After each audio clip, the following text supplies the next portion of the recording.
played in 1852 in Berlin, Germany between Adolf Anderssen and Jean Dufresne. Anderssen started out with e4. Dufresne responded e5. White played knight to f3. Black answered this with knight to c6 and Anderssen played bishop to c4. The Italian game.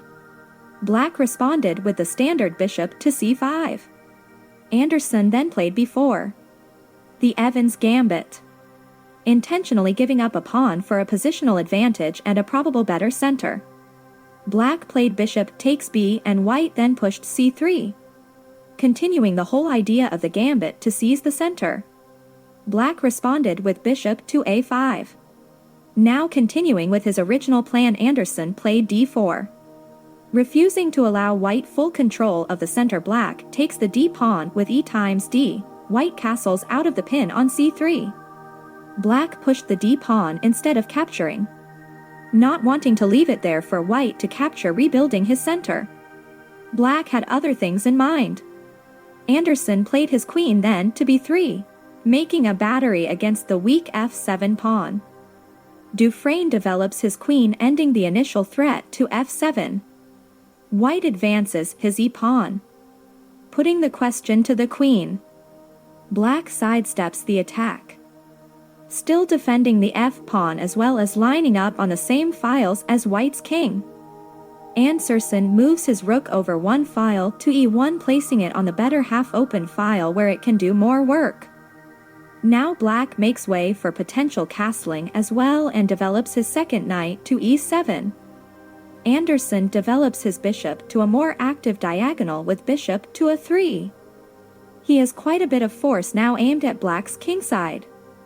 Dufresne tries a gambit move of his own and plays b5.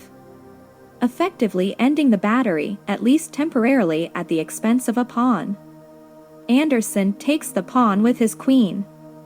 Taking with the bishop may have been more natural, but would have ended with the bishop pinned to the queen after black's next move, which is played by Dufresne. Rook to b8.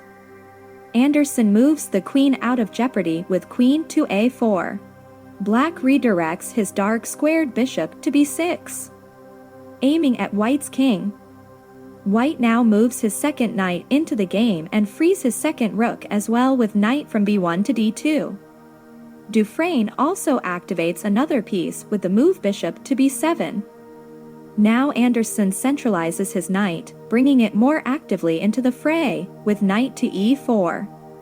Black repositions his queen once again to f5.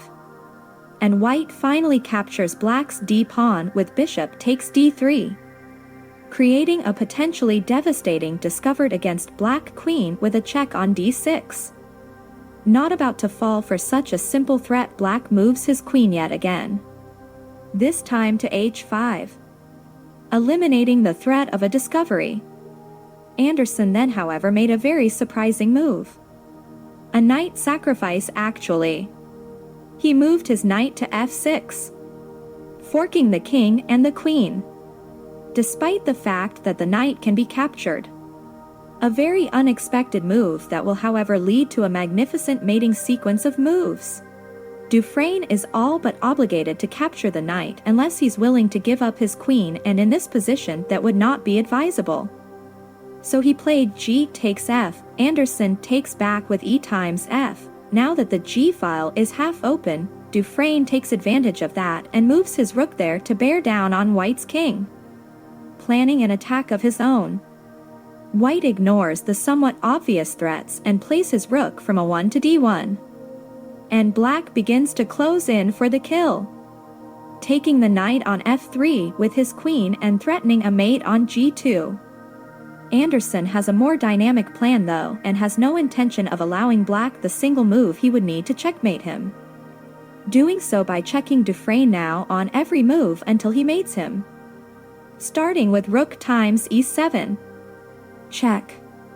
No matter what plans one may have, you must respond to a check. Black takes the rook with his knight. Knight times e7. Anderssen continues with his onslaught with queen takes d7. Check again. At this point black is forced to take the queen sacrifice since king to f8 would result in queen takes e7. Mate. So Dufresne takes the queen. King takes d7. Anderssen continues with bishop to f5. Check. A double check. There is only one way out of a double check, and that is to move the king. So black makes the move king back to e8. Had he moves forward to c6, then bishop to d7 would have been checkmate. Anderssen continues to force black into extreme difficulty with bishop to d7. Closing in for the kill. Black has no choice but to move his king to f8. And now Anderssen deliver the final blow with bishop takes e7. Checkmate. A brilliant example of tactical planning and sacrificial play by one of history's greatest players. Thank you for watching. Please select one of these additional videos. Subscribe, ring the bell, and keep playing.